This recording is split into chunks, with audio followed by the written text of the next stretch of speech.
नमस्कार, capital TV देख रहे हैं आप। मैं हूं आपके साथ हर्ष भारद्वाज। एक बार फिर बात पते की होगी क्योंकि उत्तर प्रदेश विधानसभा के अंदर बजट पेश किया गया और 9 लाख करोड़ का ही बजट लाया गया है। हालांकि समाजवादी पार्टी और कांग्रेस दोनों ने इस पर कटाक्ष किया है। जहां समाजवादी पार्टी ये कह रही है कि ये भ्रष्टाचारी बजट है, वहीं कांग्रेस ये बता रही है कि सिर्फ लोक लुभावन वादे हैं क्योंकि चुनाव नजदीक है। योगी आदित्यनाथ सिर्फ झूठ बोलने का काम करते हैं। इस पर बीजेपी का भी पलटवार आया है। बीजेपी कह रही है कि कभी इन सरकारों में इतना बजट नहीं आया और अब जब आया है तो इनका सवाल उठाना तो बनता है, इनके पेट में दर्द हो रहा है। दो खास मेहमान इसी पर बातचीत करने के लिए मेरे साथ जुड़े हुए हैं। कौशिक जी है मेरे साथ, विजय कौशिक साहब है, कांग्रेस के लीडर है। विजय कौशिक साहब, आपका बहुत बहुत स्वागत कर रहा हूँ। आपने समय निकाला, कैपिटल टीम को समय दिया, उसके लिए आभार। टीना पुरी जी मेरे साथ जुड़ रही है, बीजेपी की लीडर। टीना जी, आपका भी बहुत बहुत स्वागत, आभार, आपने कैपिटल टीम के लिए समय निकाला। सबसे पहले विजय कौशिक साहब, मैं आप ही के पास आता हूं क्योंकि बीजेपी ने तो अपना बयान विधानसभा में भी दिया, लेकिन आपको काउंटर टीना जी करेंगी। आखिर कैसे विपक्ष ये कह रहा है कि ये बजट भ्रष्टाचारी है, लोक लुभावन है, सिर्फ चुनाव नजदीक है इसलिए इतने करोड़ का बजट दिया गया, जबकि जमीनी स्तर पर कुछ भी नहीं है। देखिए, सबसे पहली बात तो हम ये मानते हैं, जैसा भी कह रहे थे आपके भी, योगी आदित्यनाथ सरकार का बजट, तो ये सरकार का बजट है और मैं कहूँ ये भाजपा का बजट है। ये योगी आदित्यनाथ का तो बिल्कुल भी बजट नहीं है, क्योंकि योगी आदित्यनाथ के साथ जिस तरह साजिशें और राजनीति खुद भाजपा में चल रही है, वो अपने आप में एक हैरानी का विषय है। बहरहाल, जो पार्टी हाईकमान भाजपा द्वारा जो यूपी में जो बजट पेश कराया गया है, ये केवल झूठ फरेब का पुलिंदा मात्र है। सरकार ये बताए, पिछली बार जो बजट आया उत्तर प्रदेश का, उससे पहले आया, या देश भर में जो बजट केंद्र सरकार ने पेश किए, क्या वो जनता की उम्मीदों पर खरा उतरे? कहीं नहीं उतरे। तो जब नहीं उतरे, क्योंकि मैं आपको बताता हूं, केंद्र सरकार ने शुरुआत में क्या कहा था कि भाई हम 100 स्मार्ट सिटी बनाएंगे, हम गंगा जी को बिल्कुल शुद्ध कर देंगे, हम लोगों का जीवन स्तर इतना बेहतर कर देंगे। तो क्या एक भी स्मार्ट सिटी बनी 2014 के बाद से लेकर आज तक? और जबकि जनता से टैक्स वसूली के नाम पर जनता की जेबें काट ली गई। ये कहते थे कि भी हम सेना को इतना हाईटेक कर देंगे, हम इतना मजबूत कर देंगे, तो वो सारी मजबूती दिखाई दे रही है संसद में। ये केवल विपक्ष की आवाज को दबाने कुचलने में माहिर है और विरोधियों को जवाब देने में जीरो है। चाइना का मुकाबला जानबूझकर नहीं कर रहे, या एपस्टीन फाइल के कारण नहीं कर रहे, या पाकिस्तान का मुकाबला उस एपस्टीन फाइल के कारण या ट्रंप के कारण नहीं कर रहे। मैं तो यहाँ बहुत सारे सवाल बात करना चाहूंगी। आप कह रहे हैं कि हम जवाब नहीं दे रहे किसी चीज का, हम चाइना का सामना नहीं कर रहे। मैं ये पूछना चाहूंगी कि क्या हम ऑपरेशन सिंदूर कर रहे हैं? क्या हम बालाकोट कर रहे हैं? क्या हम पहलगांव का देख रहे हैं? क्या हमने सर्जिकल स्ट्राइक्स नहीं करी? ऐसा क्या है जो हमने देश के लिए नहीं किया? मैं ये कहना चाह रही हूँ कि हमने समय समय पर जब भी देश के ऊपर जब भी कोई भी विपदा आई है तो हमने सब सारी सर्जिकल फाइट करी है। देखिए, सुनिए, सर्जिकल स्ट्राइक कांग्रेस के जमाने में भी होती थी, लेकिन मोदी सरकार ने केवल जिस तरह से जुमलों को कैश करना सीखा है, इसी तरीके से सर्जिकल स्ट्राइक के नाम पर जनता को बेवकूफ बनाना भी सीखा है। अमेरिका ने एक नहीं 10 बार कहा। सिखाया गया। टीना जी, ये आप देखिए, ये गलतफहमी है। अगर हम क्योंकि ट्रंप इस बारे में आज तक यही कह रहे हैं जी, कि मैं अमेरिका के दबाव में मोदी जी ने ऑपरेशन सिंदूर को रोक दिया। जो विषय अब किसी ने कुछ नहीं रोका है। पहली बात तो मैं ये स्पष्ट कर देना चाहती हूँ कि किसी ने कुछ नहीं रोका है। जो आंतरिक युद्ध है और जो बाहरी युद्ध है, उस पर पैनी नजर सरकार की बनी हुई है। सरकार केवल एक जनहित की नहीं है, अपितु समूचे भारत की है, समूचे परिवार की है। हम बात करें बजट के ऊपर, तो मैं बजट के ऊपर आपका ध्यान आकर्षित करना चाहूंगी। बात पते की है, अगर बात बजट की है, तो जितना सम्मान महिलाओं का भारतीय जनता पार्टी के काल में हुआ है उतना तो मैंने आज तक देखा नहीं। हमारी माननीय राष्ट्रपति द्रौपदी मुर्मू एक महिला है, हमारी जो आर्थिक सुदृढ़ करने वाली स्थिति है वो एक महिला है, हमारी दिल्ली की मुख्यमंत्री महिला है, महिला आयोग की जो हेड है वो महिला है, और महिलाओं के निमित्त इस प्रकार का बजट किया गया कि आज महिला इतनी सक्षम है। मैं खुद एसएचजी महिला की ग्रुप की लीडर हूं, और मैंने कई बार महिलाओं को देखा है कि जिस प्रकार से उनको कोई कार्य और कोई प्लेटफॉर्म हमारे कांग्रेस के काल में मैंने तो देखा था। कांग्रेस की सरकार और समाजवादी पार्टी की सरकार में महिलाओं की इज्जत नहीं होती थी। ज्ञापका है कि केंद्र में आप कांग्रेस की बताइए, केवल भाई भतीजावाद आप समाजवादी पार्टी में देखिए, अपने घर में रोहिणी जी का क्या हाल हुआ है, आप दूर क्यों जा रहे हैं? और कांग्रेस में आप देखिए खाली प्रियंका वाड्रा जी और खाली जो उनके बच्चे हैं वो भी अब जो है गांधी कहलाते हैं। मतलब वंशवाद चल रहा है ना। आप यहाँ पे हमारे राष्ट्रीय नेता जो हमारे राष्ट्रीय अध्यक्ष बने हैं वो एक कॉमन कार्यकर्ता है, वो कोई भाई भतीजावाद नहीं है।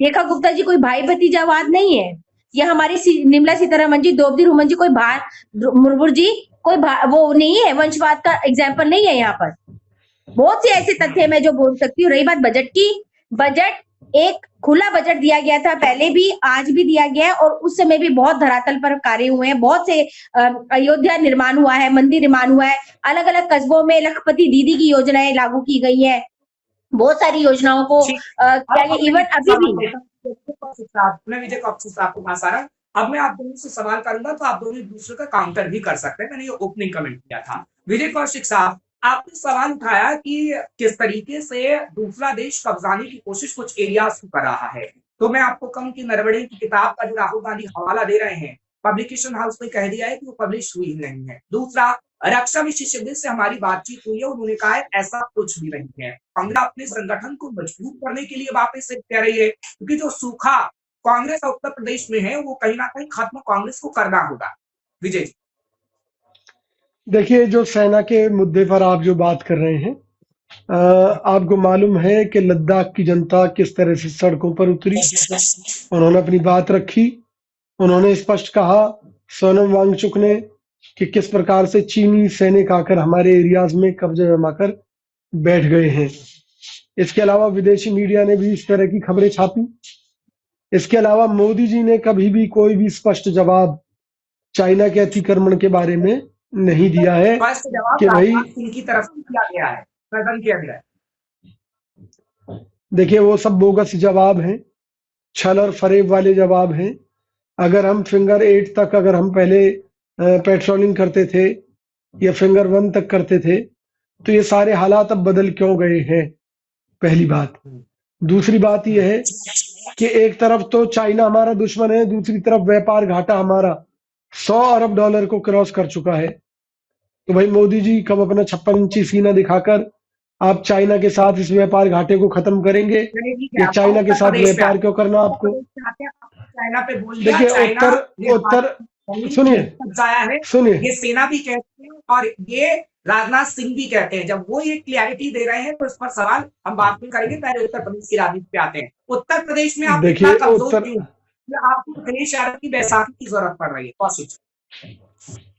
देखिए, इसमें पार्टी हाईकमान के निर्णय के ऊपर बात है, क्योंकि अगर पार्टी एकला चलो की नीति पर चलती तो निश्चित तौर पर आज भी उत्तर प्रदेश के अंदर हमारी सरकार होती। कहीं ना कहीं हमारी पार्टी ने अपने हित अपने सहयोगी दलों के सामने गिरवी रख दी है, जिसका खामियाजा हमें उत्तर प्रदेश में भुगतना पड़ा। लेकिन अब संगठन में एक नई जान फूकी जा रही है। भाई राहुल गांधी जी के नेतृत्व में उत्तर प्रदेश कांग्रेस के कार्यकर्ता पूरी मेहनत कर रहे हैं, संघर्ष कर रहे हैं, और अजय राय जैसे हमारे साथियों ने वाराणसी के चुनाव में किस तरह से नरेंद्र मोदी जी को पसीना ला दिया था, और हम ये मानते हैं कि वहां पर मोदी जी की नैतिक हार हुई थी।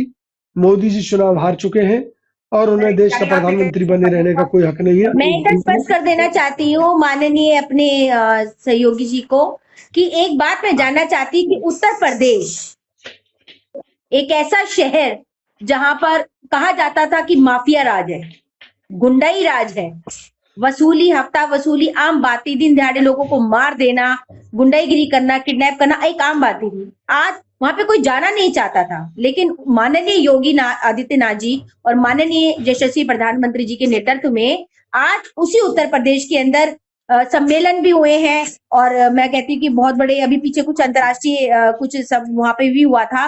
जेवर एयरपोर्ट वहां पर आ गया है ना। उद्योग का कुछ हुआ था वहां पे, एक मेला टाइप की एग्जीबिशन लगी थी वहां पर भी, जहाँ से बहुत देश विदेश से लोगों ने आकर के वहां पे शिरकत की थी। और उसी उत्तर प्रदेश में लोग सांस नहीं ले पाते थे, बहू बेटियों के साथ इतना बलात्कार होता था। बीजेपी की सरकार बार बार बन रही है और कांग्रेस और समाजवादी पार्टी की नहीं बन पा रही है, क्योंकि लोग समझ रहे हैं। आप थोड़ा फ्रेम में आ जाइएगा, जैसे पहले आप समाजवादी पार्टी, अब वही समाजवादी पार्टी है ना जो हमारे हिंदू भक्त जब हमारे चढ़ रहे थे राम मंदिर बनाने के लिए, तो उन्हीं के द्वारा आदेश दिया गया था कि निहत्तों पे गोलियां चला दीजिए। वही समाजवादी पार्टी है। कांग्रेस वही पार्टी है जो कि आरक्षण के नाम पे राजनीति करती है। वही पार्टियां हैं। मैं धिक्कार करती हूँ ऐसी पार्टियों के। जमीनी स्तर पर आज जहां पर लोग पहले डरते थे, हफ्ता वसूली का शहर माना जाता था। जवाब दे लेते हैं। आप देखिए बजट पे हम बात कर रहे हैं। आपके सवाल का जवाब ले लेते हैं ना कौशिक जी। बार बार बीजेपी यही कहती है कि आप हिंदू विरोधी। मैं बजट पे भी आऊंगा, क्योंकि आपने सवाल पूछा, उस सवाल का जवाब तो लेना बनता है। कांग्रेस हिंदू विरोधी है, समाजवादी पार्टी हिंदुओं पे गोलियां चलवाती है, और आज भी टीना जी चैनल पर बैठकर साफ ये कह रही हैं कि आप लोग हिंदू हैं, और बार बार जब चुनाव आते हैं तब चुनावी हिंदू बनते हैं, लेकिन टोपी लगाकर एक विशेष समुदाय की वोट बैंक हासिल करने की कोशिश कर रहे हैं। टीना जी का देखिए, टीना जी ने कहा कि कार सेवकों के ऊपर गोलियां चलवाई थी, तो गोलियां किसने चलवाई थी? मुलायम सिंह यादव ने चलवाई थी, जो कि उत्तर प्रदेश के मुख्यमंत्री रहे। उन्हीं मुलायम सिंह यादव को मोदी जी ने मरणोपरांत पद्मश्री से सम्मानित किया है। अरे भाई, लानत है भाजपा के ऊपर कि अगर आप हिंदुओं के हत्यारे को पद्मश्री से सम्मानित करते हो तो कहाँ है आपकी नैतिकता? पहली बात। दूसरी बात यह है कि हम भी यही कहते हैं कि भाजपा का दोहरा चरित्र है। बात हिंदुओं की करती है लेकिन गले मुसलमानों को लगाती है। टैक्स के रूप में वसूली हिंदुओं से करती है लेकिन उससे फायदा पहुंचाने का काम मुसलमानों को करती है। तो ये अपनी राजनीति के लिए इतना गिर चुके हैं कि ये देश में हिंदू मुस्लिम कर रहे हैं, बांट रहे हैं, लूट रहे हैं, आपको एक विनती करती हूँ, निवेदन करती हूँ आपसे कि यहाँ पर धर्म की राजनीति आप ना करें, आप हिंदू मुसलमान ना करें, क्योंकि हम हिंदू मुसलमान करने यहाँ नहीं बैठे हैं। कर सकती है, मतलब भाजपा हिंदू मुसलमान कर सकती है और हम इसे बेनकाब भी नहीं कर सकते। आप विषय से मत भटके, हिंदू मुसलमान यहाँ पे नहीं हो रहा है। यही कह रहे हैं, यहाँ पर ये हो रहा है कि बीजेपी की सरकार में और कांग्रेस की सरकार में या समाजवादी सरकार में उत्तर प्रदेश है कितना सिक्योर था। वहां पे माफिया राज नहीं था, वहां पे तस्करी नहीं थी, वहां पे हर चीज खुलेआम नहीं होती थी। मैं ये जानना चाहती हूँ कि बीजेपी की सरकार में, कांग्रेस की सरकार में, समाजवादी सरकार में महिलाओं और छेड़छाड़ होती थी, क्या उनको अपंग किया जाता था? क्या माफियाओं के रेट मारी जाती थी, छापे मारे जाते थे और जंगल राज होता था, किसी का भी उठाकर किसी के साथ शादी करा दी जाती थी? क्या वो सिस्टम आज भी है? जवाब भी ले लीजिए। अब जवाब ले लीजिए। सबसे पहले बात करते हैं भ्रष्टाचार की। उत्तर प्रदेश सरकार ने दावा किया था कि उन्होंने भ्रष्टाचार को खत्म करने के लिए सारा सिस्टम ऑनलाइन करना शुरू कर दिया है और कर दिया है। इसी ऑनलाइन सिस्टम के तहत गाजियाबाद में शमशान घाट बनाने का ठेका दिया गया, जिसके बारे में सरकार द्वारा कहा गया कि भाई ये बिल्कुल भ्रष्टाचार के खिलाफ हमारी नीति के तहत ये टेंडर दिए गए हैं। और जब उस शमशान घाट की छत के नीचे 20-25 लोग दबकर मर गए, तब सरकार ने माना जांच में कि उसमें 30% की रिश्वत खाई गई थी अफसरों द्वारा। तो ये पूरे उत्तर प्रदेश का ही हाल है। सहयोगी को ये भी कहती हूँ, मानते कांग्रेस में तो माना ही नहीं जाता कुछ भी, लाशों के ऊपर राजनीति की जाती है, वो तो कुछ माने नहीं जाता ना। समाजवादी में माना जाता है सरेआम एनकाउंटर। आप मान रही है, आपने स्वीकार कर लिया कि योगी सरकार में भ्रष्टाचार है, धमकाया जाता है, इनके घोटाले और भ्रष्टाचार की वजह से लोग मर रहे हैं। इस बात को भी स्वीकार कर रही है। याद होगा भाई साहब, उमेश पाल हत्याकांड याद कीजिए कि किसी भी निहत्थे को सरेआम गोली मार दी जाती थी। आज तो वो स्थिति नहीं है। मुझे इतना मालूम है कि आज भी योगी सरकार के ऊपर आरोप है कि वो जाति विशेष के गुंडे अपराधियों को छोड़कर अन्य जाति के लोगों को निशाना बनवाते हैं। अब इसका जवाब तो योगी जी को पूरी लिस्ट जारी करके देना चाहिए कि उत्तर प्रदेश में जितने एनकाउंटर हुए हैं वो किन किन जाति के लोगों के हुए हैं। तो जातिवाद कौन फैला रहा है? मुझे वो तो मुझे माननीय यहाँ मोदी मेरा जी एक और सवाल योगी है, की सरकार फैला रही है। एक सवाल मेरा ये, इस सवाल का जवाब दीजिएगा। उत्तर प्रदेश विधानसभा और बिहार विधानसभा दोनों, आप कांग्रेस के विधायक विधानसभा के अंदर है, बिहार में भी, दोनों जगह एक ही बात कैसे हो सकती है? कांग्रेस विधायक ये कह रहे हैं कि एनकाउंटर जाति को देखकर किए जा रहे हैं, विशेष समुदाय को देखकर किए जा रहे हैं। यूपी विधानसभा के अंदर भी यही कहा जा रहा है समाजवादी पार्टी की तरफ से। तमाम विपक्ष ये कैसे कह सकता है कि सिर्फ एक विशेष समुदाय को टारगेट करके एनकाउंटर हो रहा है? क्या हमने उत्तर प्रदेश में जितने भी बड़े लोगों के एनकाउंटर देखे हैं, जो गुंडों के, माफियाओं के, क्या जाति को देखकर किया गया था? क्या विकास दुबे की जाति देखी गई थी? क्या किसी और की जाति देखी गई थी? यस यस, उज्जैन महाकाल में जो देखिए, एक मंदिर मारा गया था, देखिए, सुनिए। उज्जैन महाकाल में, वो तो हिंदू था, वो तो हिंदू था जिसको मारा गया था, विकास दुबे। विकास दुबे, विकास दुबे था उसका नाम। ठीक है, ठीक तो है। वो कोई अरे जाति मैडम, जरा विशेष शांति था। से मेरी बात सुन लीजिए। क्रिमिनल का कोई चेहरा नहीं होता, क्रिमिनल का कोई चेहरा नहीं ये- होता, गुनहगार गुनहगार ही है। सुनिए, ये जो आरोप हैं ये जनता के आरोप हैं, और हम योगी जी से निवेदन करते हैं कि अगर आप सच्चे हैं, ईमानदार हैं, तो आप लिस्ट जारी कर दीजिए। आपको किसने रोका है? आप लिस्ट जारी करके बता दीजिए कि भी जो क्रिमिनल्स लोग मारे गए हैं या घायल हुए हैं, इनमें इतने परसेंट इस जाति के हैं। दिक्कत क्या है भाई? जब किसी का एनकाउंटर होता है तो अपराधी जाति नहीं होती कौशिक जी, इस बात को तो समझिए प्लीज। आप तो बड़े नेता हैं, यही बड़े तो हम नेता कह रहे हैं। हैं। आप सुनिए ना, यही बात तो हम कह रहे हैं कि अपराधी की कोई जाति नहीं होती। फिर अगर जाति विशेष के आतंकवादियों को आप छोड़कर कहाँ या कह रहे हैं? अपराधियों आपको को कह रहे हैं कि छोड़कर जाति विशेष को दूसरी काउंटर किया जाति जा के रहा है। लोगों को आप अपनी निशाना बात बनाया पे जाए और भाई साहब, आप जनता वो नहीं है, जनता अड़ी नहीं आवाज है। उठाए, तो क्या हम सरकार से ये ना पूछे कि भाई क्या सरकार ऐसा कर रही है? और अगर ऐसा कर रही है तो गलत कर रही है, हम तो ये मानते हैं। और अगर नहीं कर रही तो हम स्वागत करते हैं, अपराधियों का एनकाउंटर होना चाहिए। लेकिन जब जनता ये आरोप लगा रही है तो सरकार को स्पष्टीकरण देना चाहिए। अच्छा ठीक है, लेकिन आपने जो स्पष्टीकरण मांगा था, विपक्ष की अगर मैं बात करूं, जब विकास दुबे का एनकाउंटर हुआ तब आप कहते हैं कि देखिए जी, ब्राह्मण का एनकाउंटर कर दिया। जब अतीक अहमद के ऊपर कार्रवाई हुई तब आपने कहा कि देखिए जी, मुसलमानों पर कार्रवाई हो गई। तो आप ही तो जाति विशेष करते हैं सर, उसके बाद कहीं ना कहीं आप सवाल उठाते हैं कि उनकी जाति जारी कर दी सरकार। देखिए, हमने जाति के आधार पर कभी कोई मुद्दा नहीं उठाया। ये मुद्दा तो देश की सुप्रीम कोर्ट ने भी उठाया है कि भाई उत्तर प्रदेश पुलिस को ऑन रोड न्याय करने का हक नहीं है। ये तय करने का हक कोर्ट को है कि भाई किसको फांसी दी जाएगी या किसके साथ क्या सजा निर्धारित की जाएगी। बहरहाल ठीक है, कोर्ट इस मुद्दे पर सवाल उठा चुका है, तो इसमें हमें कुछ कहने की जरूरत नहीं है। चलिए टीना जी वो कह रहे हैं कि कोर्ट बार बार कहता है, लेकिन फिर भी लगातार ऐसे एक्शन होते हैं। हालांकि मैं विजय कौशिक जी को बता दूं, कोर्ट के जो एक्शन होते हैं उसी आधार पर बुलडोजर चलता है या फिर कोई कार्रवाई होती है। टीना जी जल्दी से इसका जवाब दीजिएगा। जो विजय कौशिक साहब कह रहे हैं कि आप कोर्ट को नहीं मानते हैं, आप अपना ही न्याय दे देते हैं। टीना जी देखिए, मैं इससे बिल्कुल भी कदाचित सहमत नहीं हूँ, क्योंकि हम न्यायपालिका और जो न्याय हमारे सुप्रीम कोर्ट है उसके दायरे में रह करके ही कोई कार्य किया जाता है।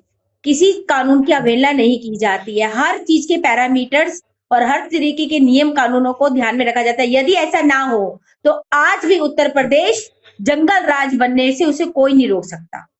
अगर ऐसा नहीं होता तो आज भी हाहाकार होता और हर एक व्यक्ति प्रोटेस्ट कर रहा होता कि ये जंगल राज है, ये जंगल राज है, ये जंगल राज है। तो ऐसा नहीं है। कोई भी चीज है वो सिर्फ कानून के दायरे में रह करके ही तय की गई है। और मैं स्पष्ट कर देना चाहती हूँ कि भारत जैसे देश में अगर कोई भी क्राइम करता है, किसी भी तरीके का क्राइम करता है, वो एक सिर्फ मुजरिम है उस देश का, उस समाज का। बोलने नहीं देते, चाहे कि फिर केंद्र में हो, लोकसभा के अंदर हो, यूपी विधानसभा में हो, बिहार विधानसभा में हो। कौशिक जी यहाँ बैठकर कह रहे हैं कि आप लोग बोलने क्यों नहीं दे रहे, इनकी आवाज क्यों दबाई जा रही है? हमने तो कभी कहा कि तो ये आवाज पहचानिए, आप आरटीआई दाखिल कीजिए, आप जनहित याचिका दायर कीजिए, आप कोर्ट से जवाब मांगिए। अगर आपको नहीं मिल रहा है कोर्ट, आप एक जन समुदाय में आप बात रखिए अपनी। अब ये लोकतांत्रिक देश है, कोई भी व्यक्ति अपनी बात रख सकता है। आप एक स्पेशल कमेटी के लिए आप एसआईटी टीम बैठाइए, आपको कोई मनाही नहीं है। कभी भी किसी ने कहा नहीं कि किसी भी चीज पे रोक लगाई जाए। आप साक्ष्य लाइए, और प्रत्यक्ष को प्रमाण की आवश्यकता नहीं होती, आप साक्ष्य प्रस्तुत कीजिए और अपनी दलील दीजिए, आपको कौन रोक रहा है? ये ठीक है, लोकतांत्रिक देश है।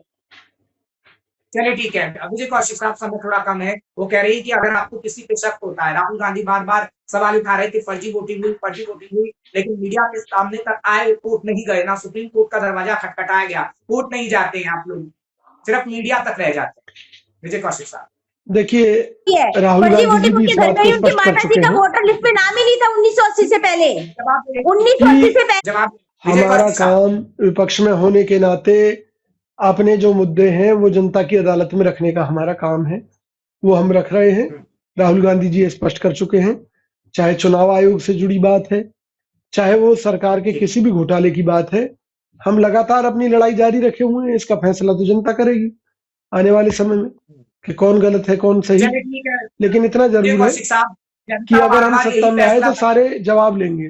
बना कोई ना कोई कमी तो होगी, कभी तो, क्योंकि सार्थक मुद्दे उठाइएगा तो जनता का वोट पाइएगा सर। फिलहाल आप दोनों का बहुत बहुत शुक्रिया। विजय कौशिक साहब, फिर मुलाकात होगी, आपने समय निकाला, बहुत बहुत शुक्रिया। मीना जी, आपका भी बहुत बहुत शुक्रिया, आपने समय निकाला और चर्चा हमारे साथ बात बातें की थी। फिलहाल बहुत-बहुत अगर धन्यवाद। राजनेताओं की बात करें, राजनेता ये कहते हैं कि हम मुद्दे पर बातचीत करते हैं, लेकिन मुद्दों पर बातचीत कितनी होती है वो आपको साफ तौर पर समझ में आ गया होगा। किस तरीके से विपक्ष सार्थक सवाल नहीं पूछता, तो वहीं सरकार की अगर हम बात करते हैं तो सार्थक ही के सरकार ये कहती है कि हम सार्थक जवाब तो देना चाहते हैं, लेकिन विपक्ष वो सुनना नहीं चाहता। फिलहाल बजट सत्र यूं ही अभी चलता रहेगा उत्तर प्रदेश में, बात पते की हम करते रहेंगे। मुझे इजाजत दीजिए, नमस्कार।